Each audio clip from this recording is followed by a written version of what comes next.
আসসালামু আলাইকুম ওয়া রাহমাতুল্লাহি ওয়া বারাকাতুহু। না এটা অন্যায় পরে মার দিব মানে এক হইলো হুজুরের অসুস্থতা আছে, শারীরিক দুর্বলতা, বয়স হয়েছে। আর দ্বিতীয় কথা হইলো এত প্রোগ্রাম বাংলাদেশে কেউ করে বলে আমার জানা নাই। বক্তাদের সিজন শীতকাল, আর হুজুরের 12 মাসে একদিনে 2টা 3টা 4টা করে এরকম চলছেই।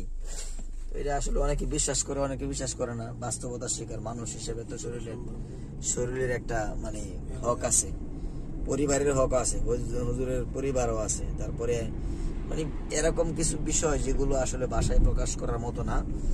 যদিও মানে আমরা মনে করি যে হুজুর ইচ্ছা করলেই পারে, না, ইচ্ছা করলেই পারে এরকম হবে। তো এরকম কোনো প্রোগ্রাম হুজুরে কখনোই মিস করে না। এখনো পর্যন্ত বলতেছে যদি বিমান ব্যবস্থা করা যায়, বিমানের টিকিট ব্যবস্থা করা যায়, তো অল্প সময়ের জন্য হইলেও অবশ্যই হুজুর আমাদের এখানে